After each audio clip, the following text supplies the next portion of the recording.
svim građanima Republike Hrvatske 7. hrvatski kontingent u Republici Poljskoj želi čestit Božić i sretnu Novu godinu!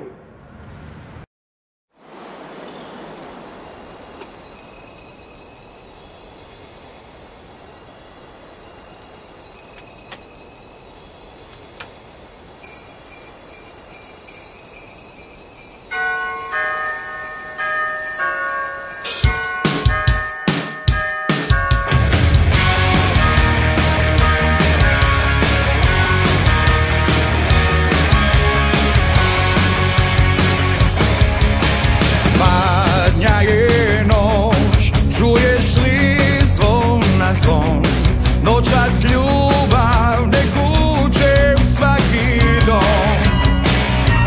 Neka se upale vatre betlehemske, neka svjetlo obasja duše sve.